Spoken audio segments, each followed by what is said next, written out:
Bismillahirrahmanirrahim. Assalamu alaikum. Welcome to Newsroom. I'm your host, Khalid. But today is the 29th of August 2022, and today we are going to talk about the flood situation in Pakistan across the different provinces, the relief and rescue operations that are going on with the help of our government, whether it be provincial or the federal, whether it be with the help of the Pakistan Army or the Pakistan Air Force, or now the relief that is also coming from different friendly countries in the form of aid, in the form of goods as well. We are going to talk in detail about that. We will also be talking about the different issues that the people are confronted with, those who are in the midst of it all, whether it be physical, whether it be medical, whether it be psychological, and how to come out of it. What are the different modus operandi that need to be put into place in order for the people to take care of themselves and of those around them. The flood, of course, has caused havoc. There is a huge number of people that have been affected as far as these floods are concerned,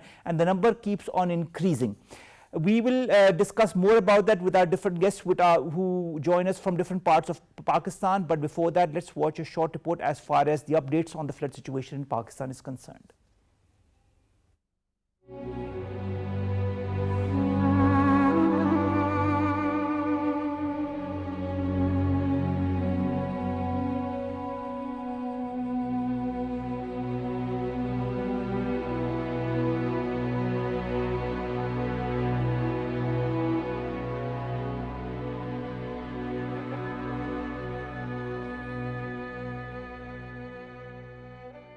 Pakistan is in the midst of a climate-induced disaster, and monsoon rains have created unprecedented havoc in all regions of the country, stretching from Gilgit-Baltistan and KP to Sindh, southern Punjab and Balochistan. The scale, scope and spread of the 2022 floods have surpassed the superfloods of 2010, since the loss of lives, livestock, houses and standing crops was unprecedented. According to a situation report of the National Disaster Management Authority, the overall death toll from floods across the country has reached 1,033, whereas 1,527 individuals were injured in various rain and flood-related incidents, and over 719,000 livestock animals were lost. Information Minister Maryam Aurangzeb said that Prime Minister Shehbaz Sharif has called an emergency meeting of the government's allies to deliberate on the current situation. Meanwhile, the Prime Minister was briefed about the damage caused by floods and the relief operations which are underway in Nowshera. Prime Minister Muhammad Shehbaz Sharif has directed the concerned authorities to utilize all available resources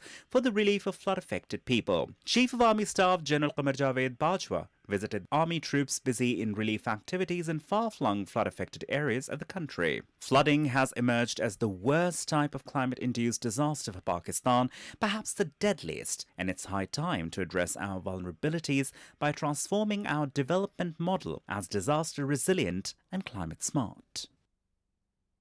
Now, as far as the flood situation in Pakistan is concerned, the numbers are increasing with every passing day. As we know, the floods have affected Khyber Pakhtunkhwa, Balochistan in particular, and Sindh as well, also Punjab and Azad Jammu and Kashmir. The latest figures are 1,033 people who have lost their lives and more than 1,500 people injured. At least 347 people have been killed in Sindh, followed by Balochistan 238 and Khyber Pakhtunkhwa 226. 70 have been injured in the last 24 hours. The number keeps on increasing. Of course, the government is doing whatever it can. It has also initiated a number that we can text to. The number is 9999. Text fund to it and you can donate 10 rupees to it. The army has also taken out numbers, UAN numbers that you can call: 1125 for Khyber Pakhtunkhwa, 1135 for the rest of Pakistan, and of course help in whatever way you can, whether it be in the form of tents, whether it be for the form of food, whether it be in the form of clothes for those people who are in need. When it comes to the different countries, the friendly countries, the aid has also coming from there. 4 military aircrafts have arrived from Turkey, Karachi relief in Karachi carrying relief goods. 2 military aircrafts have arrived from the United Arab Emirates at the Noor Khan Air Base in Rawalpindi. 1 military aircraft from the UAE will also be arriving at the Noor Khan Air Base later this evening. 2 aircrafts from China will be reaching Pakistan in the next 48 hours, and these are all bringing relief goods and clothes for the people and food as well as tents for those who can get shelter in that manner. Bahrain has pledged 1 aircraft to help assist the flood victims. The United Kingdom also has said it stands in solidarity with Pakistan. The Queen sent a special message via a tweet to our leadership as well. We've been joined by Jam Khan Muhammad Saab, who's an analyst. Jam Saab, thank you very much to have joined us. Jam Saab, what is the latest situation as far as the floods are concerned? Assalamu alaikum, Bushra. Situation is very disturbing, devastating, and people are just lying on the side of roads. We don't have any sort of khema bastis managed by management. So far, there is a shortage of food, but thanks to the Pakistani nation, at communal level, people are trying to provide them sufficient food, medicines, and so on. But at that level, there is utter failure of civilian government. We don't see any sort of work from their side. All right. Jam Saab, when it comes to the rescue and relief operation, what activities are you seeing on the ground as far as maybe the government is concerned, or the army, or the Pakistan Air Force, or other NGOs, or are people from areas nearby also helping those who are in need?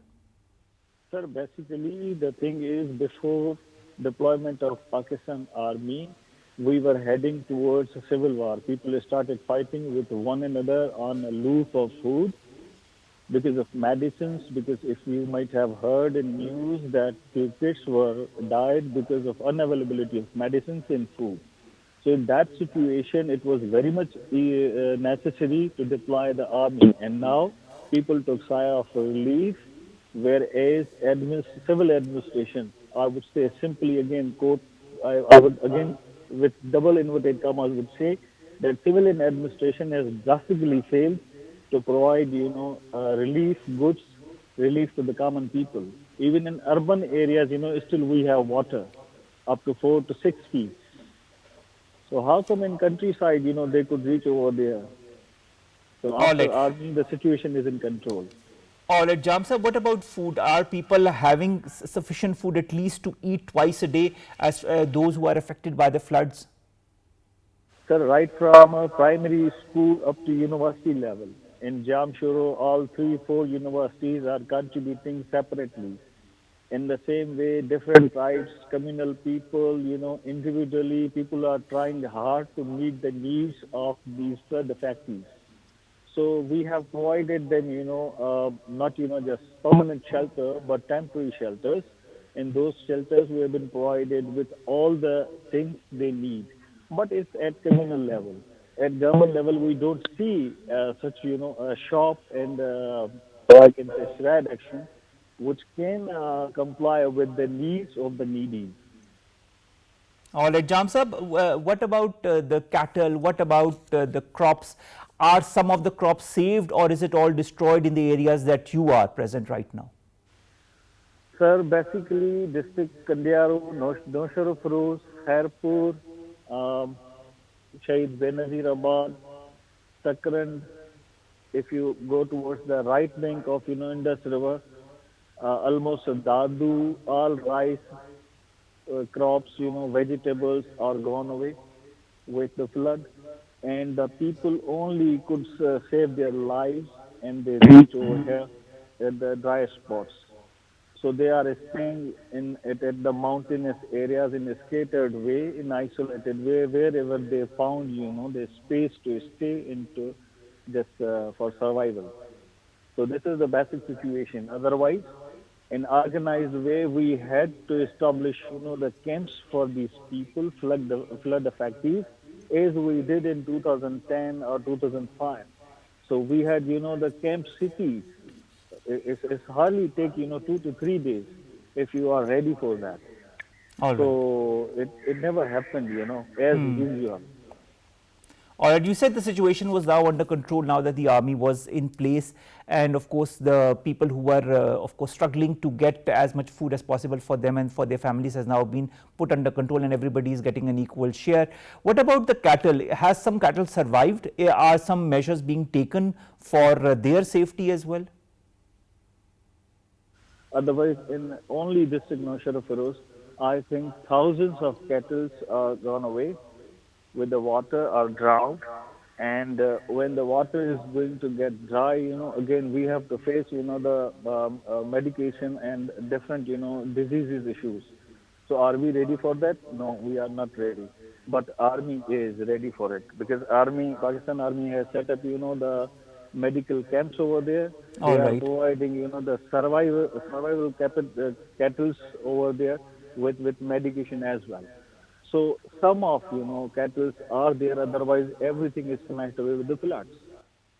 All right. Thank you very much, Jam Khan Mohammed Saab, joining us from Sindh and giving us an update as far as the latest situation after the floods is concerned in the areas where he is present. He was saying that the Pak army has tried to put some order into the situation because there was a lot of infighting after the floods for food and for other necessities. But now things are under control and there is an equal distribution of food and necessities amongst the people. He also said that a lot of the cattle have died or have gone with the floods, and he also said that most of the crops are also destroyed as a result of these floods, but that the people are now being given a certain amount of shelter and food and the necessities so that they can continue leading their lives. But he said there was a lack of medicine and that was the need of the hour. We've been now joined by Anum Khalid and Bushra Mahnoor, who are both our social activists. Thank you very much to the both of you, Anum and Bushra, to have joined us.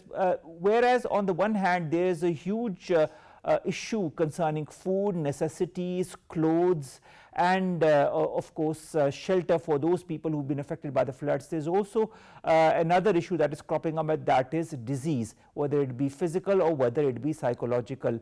What in your point of view needs to be done, and what are the diseases that you are foreseeing that will come to the forefront amongst the different women and children and those who've been affected by the floods?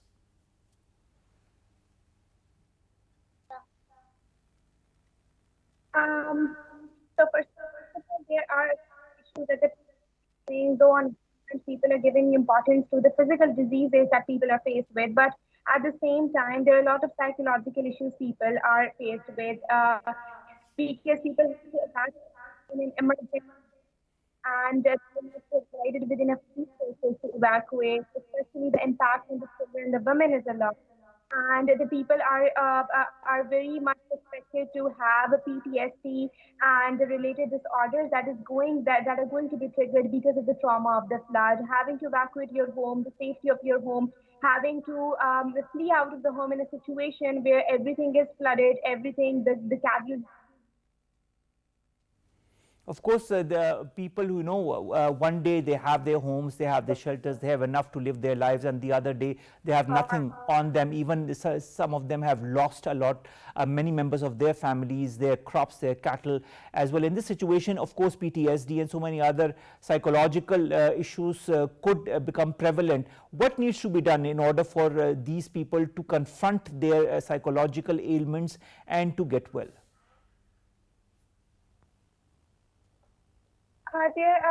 We need to. We are sending doctors and it is very important that we have social workers, people who are acquainted with the psychological needs of the other of the flood affected victims as well. It is very important that we handle them with care. It is very important that when we are dealing with them, to be sympathetic with them, to empathize with their needs. And these are the people who have lost a lot, who have lost their families, who have lost their kids, who have lost their material possessions, and who have lost a lot of the safety of home and shelter. It is very important that when the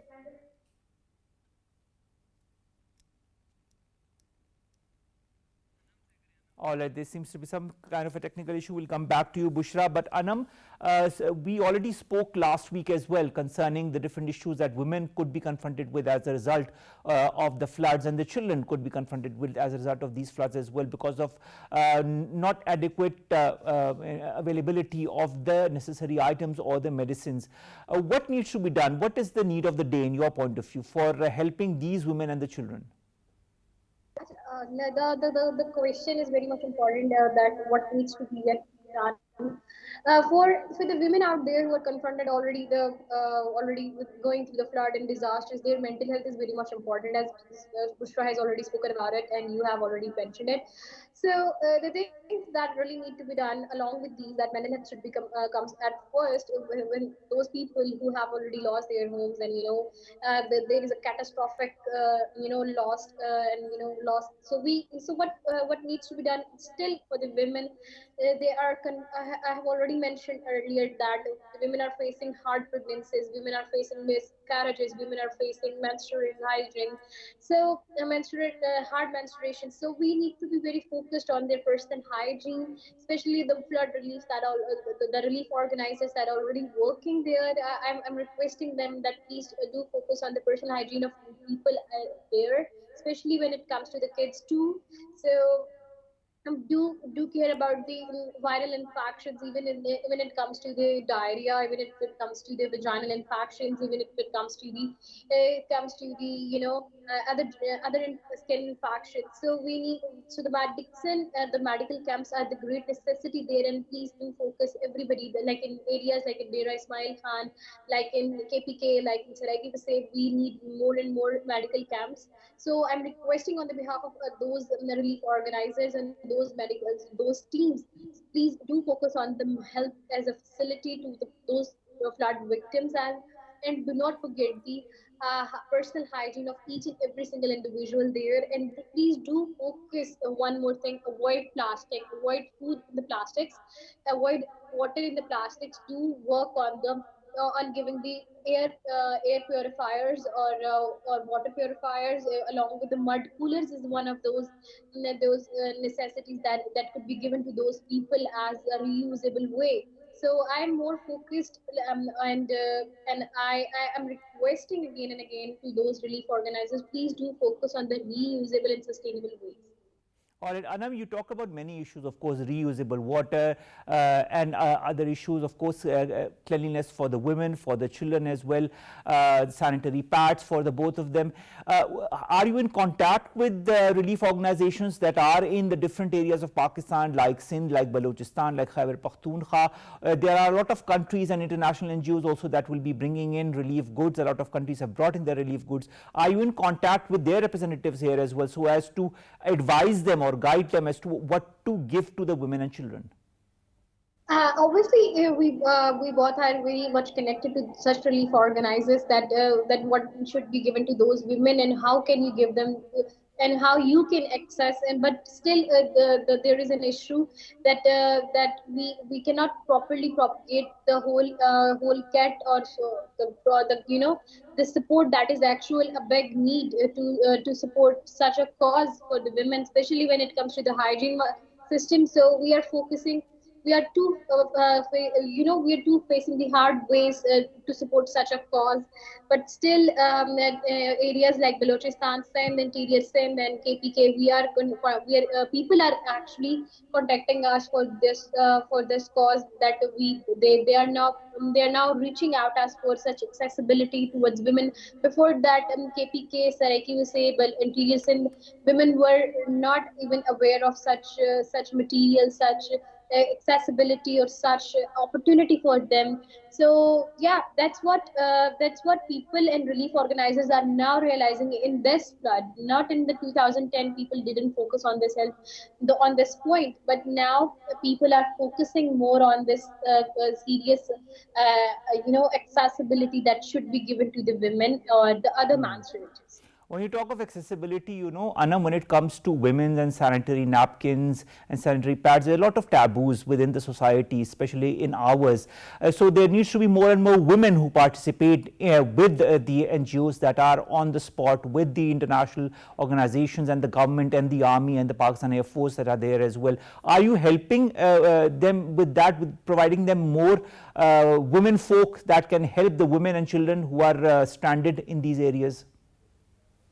Yes, obviously we are doing in each and every way that makes us the possible way to reach out those people who are actually the flood victims and who are not given such accessibility. So there is one issue that we always face, that which is the resource management, and how we can give the and how we can give them the actual women who should be the part of this cat, or should be taboos are actually does exist historically in Pakistan, especially being in a patriarchal society. But now we are breaking that taboo. Bushra is doing a lot of this way, that we should be more and more into breaking such taboos and breaking such criticism. But it entirely depends on how we propagate this true message in the true language.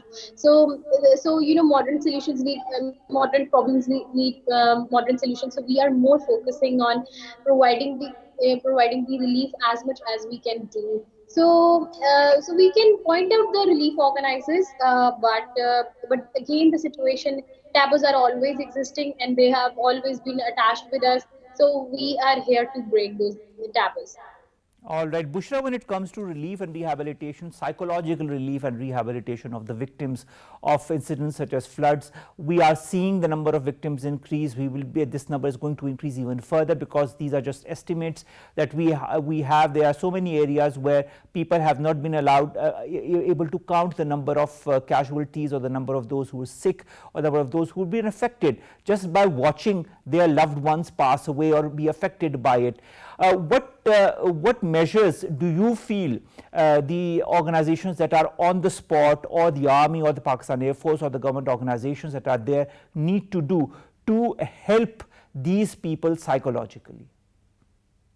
So at this time, the first stage of our flood situation, in which people are in immediate need of food, shelter, and rescuing. Once the floods are going about 1.5 months, when the active raining stops and the flood stops, people will be in the need of rehabilitation. And that is the point when the mental health assistance and the psychological assistance comes into place, and it has to play a lot of role into it. And now we have some time in that.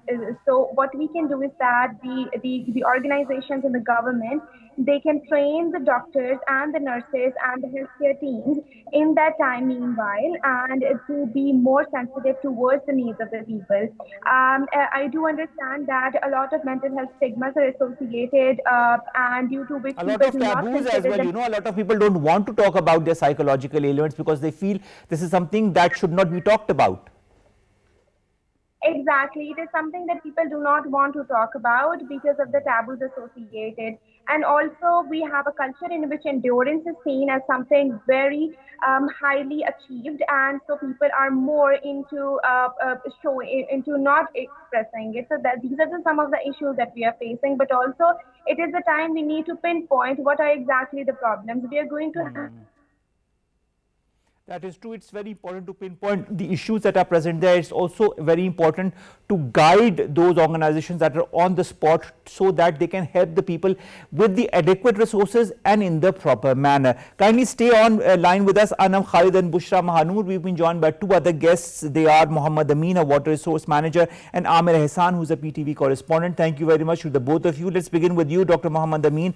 Dr. Muhammad Ameen, when we see issues such as floods happening, this is not the first time we're seeing, but of course the intensity is much more severe than it was in 2020, say, or in 2010, because of the number of rains and the downpour that has happened, that is of course unprecedented.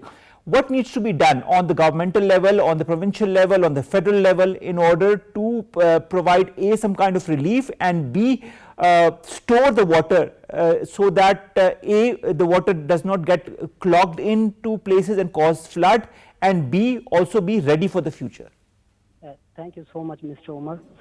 Actually, we don't understand since our independence that sometimes we are crying on water shortage, and sometimes we are crying the excess water.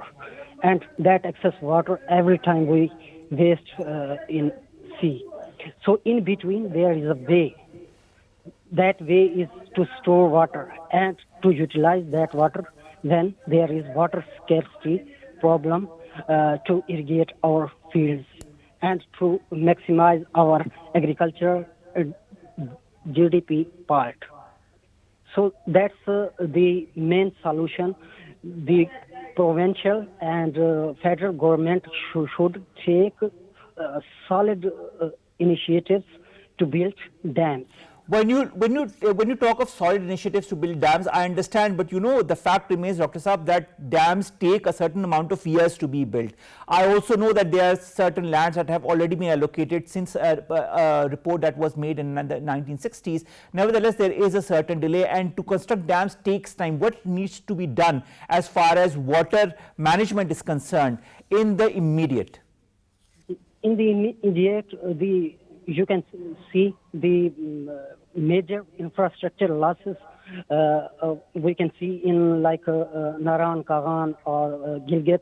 The hotels and main buildings and like markets are built on the waterways. Then we block the natural waterways, then the nature can damage our infrastructure. So, all right. All right, kindly stay online with us. Amir Eshan, thank you very much to have joined us. What's the latest update as far as the floods in your region is concerned and the relief and rescue operations that are going on? Assalamu alaikum. In our area, today I have seen that rescue 1122 and some army troops are also going to the bank of Sindh River. And from this side, in Jinnah Head Panag, there is little bit danger, but on the other side, from Indus River, there is too much warning, and they have evacuating the people near the bank of the river. And yesterday, they warned most of the village which are near the river, and they are evacuating that area. All right. What about the tents, the availability of food, the availability of proper shelter mechanisms, water to the people? Is that available to them? Is there an adequate supply of food items for the people? No, Mr. Omar.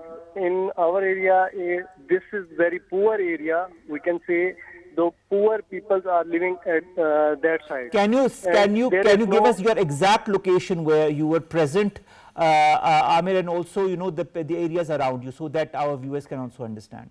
Sir, my present location is Khairpur Sadat. I am about 8 to 10 kilometers away from Sindh River. All right, excellent. And what are the people, or what are the areas that you are observing, and of course the issues that are confronted with the people? Which are the areas that you see are far flung and the proper resources are not arriving there? Sir, if we see Jugiwala side, there is small village that is Jugiwala, and next Gabararai and Sarki.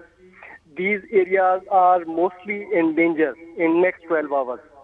So there is no proper setup from the government side for tents and any other things to evacuate these people. And those are very poor people. They are not agree to leave their houses. All right. So despite the fact that they are in areas that are extremely prone to floods that could be happening in the next 12 hours, the people do not want to leave. Is there any possibility to convince them one way or the other? Yes. If we see that Assistant Commissioner Mr. Mubin, he is also visiting from last 2 days these areas, and they are saying people to evacuate that area. Otherwise, they will be in danger. All right. There are helplines that the Pakistan Army has also provided with UN numbers for Khyber Pakhtunkhwa and for the rest of Pakistan as well, where you can call and ask for assistance from the army. Have people done that in your area? Have you done that to apprise the army of what is happening in your area? Yes, sir. Some people know about this one, but now army troops are there. Yesterday, 3 to 4 vehicles of army, they were on this side of Sindh River. and they were telling people to leave that area, and also saying them to leave to a safe area that is mostly Khairpur Sadat. All right. Also, Amir, there must be a lot of cattle and the other things that people have that are their property as well, and I'm sure many of them do not want to leave them. Could some measures also be taken to, if they have to leave their areas in case any flood happens, so that their cattle can also survive? Sir, it will be very difficult, because if the flood came to these villages, so they cannot survive, and they will not save their cattle. But they can save their lives and they can leave. But now in these next few hours, if they want to leave, they can. But after that time, it will be very difficult to save these things. All right. Amir, also, you said a lot of people don't want to leave their areas where they've been living since so many generations, and this was also the case when we talked to our correspondents in Balochistan, that when the floods began, a lot of people did not want to leave the areas, despite the fact that they were warned that their places will be inundated due to the floods. Now, here, are there some people who are leaving? Are there some people who have understood the importance of not staying in the areas because they could be affected by the floods in the next hours? Some people are leaving, and they are also taking their cattle to safe areas. But there are families, little children, women, females, and men, and there are also many old persons. So how they don't have facility of transportation, because it takes about 1 hour to come to the safe area. All right. So, of course, the necessary measures need to be taken by the provincial government and by our forces as well. And I hope all of them are listening as we speak about this. Dr.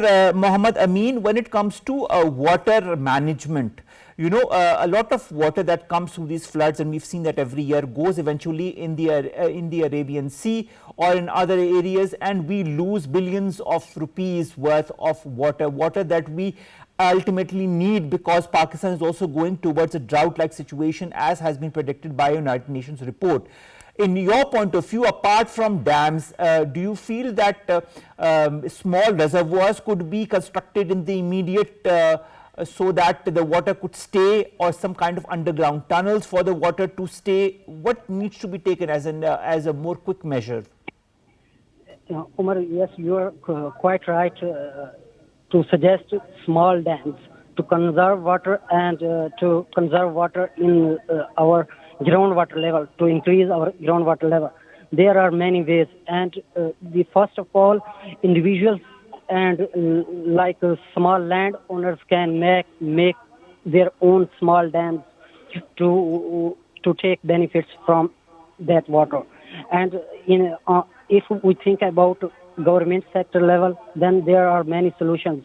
Like when we talk about big dams on main rivers, the government have to wait for decades. But if we talk about small, for flash floods from Solomon range, there can be built small dams to irrigate nearby lands. All right. Thank you very much, Dr. Muhammad Ameen, Water Resource Manager, Amir Eshan, Pakistan television correspondent from Punjab, talking to us about the different issues that confront the people who are, of course, plagued by this flood and this situation. And of course, a lot of people are confronted with this. A lot of people will continue to be confronted with this in the days to come. The different governments, whether it be federal, provincial, or the armed forces, are trying their best. Also, the different NGOs that are on the spot to help the people. A lot of people also are helping on a personal level by collecting food and clothes and other necessities like water for those people in need. Coming back to Anum, Khalid and Bushra, Mahnoor. Anum and Bushra, do you feel we need to have more participation as far as the women folk are concerned, or the girls like yourself are concerned, on the spot in those areas where the people are more affected, so that the girls, the women and the children are more comfortable in the presence of other women who are helping them instead of men? indeed the case. We need more women in the relief work. Uh, in the Balochistan, we were in contact with the women who were, and the major problem they were facing was the problem of flood. They were not comfortable with men excluding them from the flood affected areas. It is very important that we empower our women to participate in these. Moreover, just like Anum also mentioned that me and women are waiting for the menstrual for women to provide the women with the menstrual supplies in order to help them have proper access to better manage their period.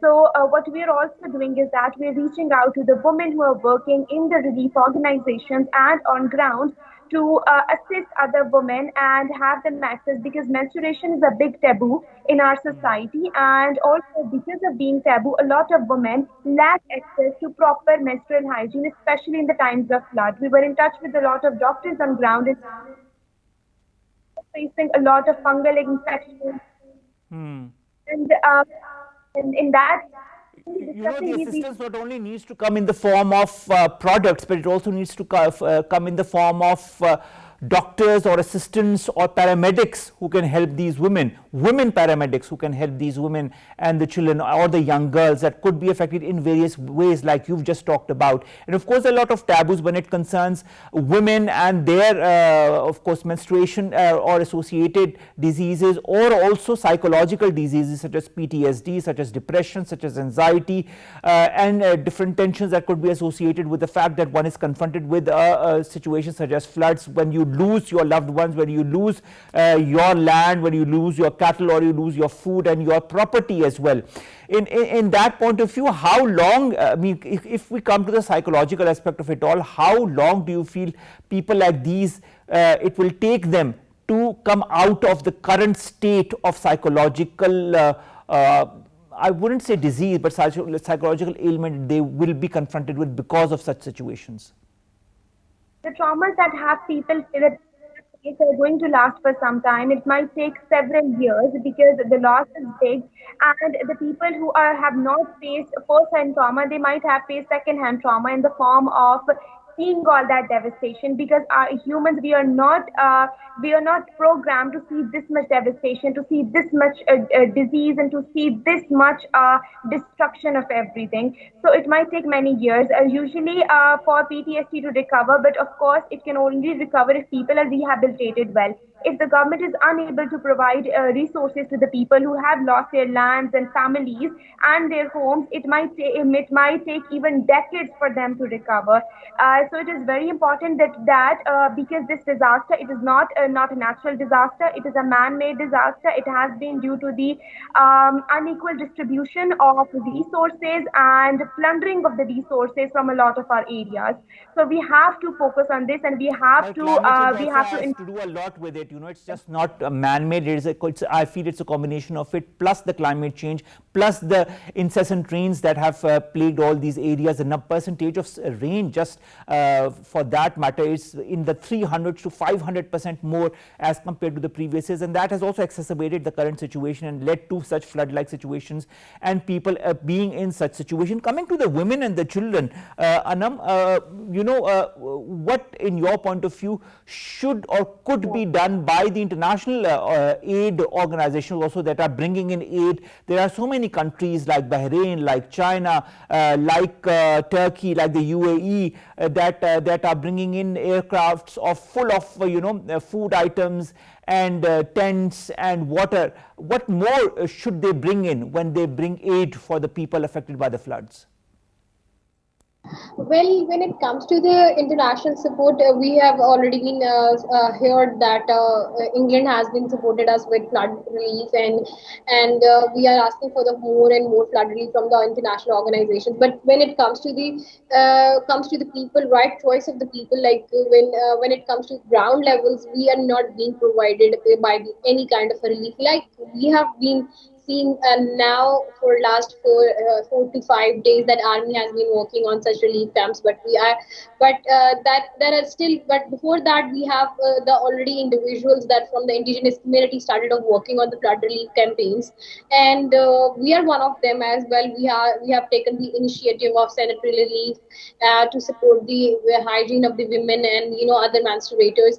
So similarly, it happens to the shelter and food and other kind of flood relief organizers, whatever they have been doing for to manage the arrangements of certain basic needs. So we still need too much support from the international organizations if they can manage, especially when it comes to the WHO or UNDP, and those resources can highlight to the people, and we can ask for the international fundings to support our country in the hard times.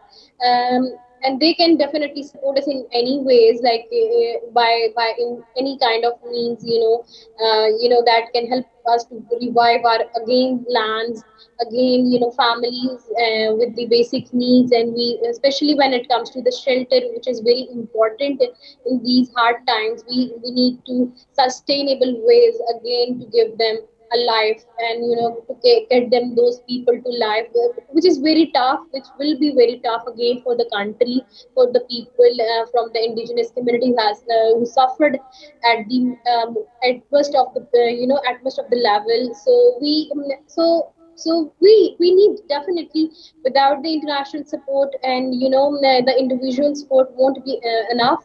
So we would be needed again and again the support of international organization, as it always been happening since decades of decades. All right, thank you very much, Anum. Khalid, thank you very much. Bushra, Mahnoor, both are social activists who are working to help the women and children in this hour of need. And of course, they are assisting different other NGOs and the provincial governments as well, so that the women and the children can be helped with the different ailments that they are confronted with, whether it be physical, whether it be psychological. There will be different other issues that the people will be confronted with, but that the victims and their families will be confronted with in this day and age. What we need to do is relief and rehabilitation. What we also need to do is to help them psychologically, tell them that the people are here to help them, and people will also always be here to help them in this hour of need. The different countries across the world have also pledged. The United Nations has pledged money, China has pledged money, so has Bahrain, so has Qatar, so has the United Arab Emirates, so has Turkey, and so many other countries are also pledging. There's going to be a very important meeting on the 30th of this month as well, where more pledges will be made as far as helping the people who've been devastated by the floods is concerned. These are uncertain times, these are unnatural times. Rains have created havoc in different parts of Pakistan, and it is not man-made, it is more of climate change induced.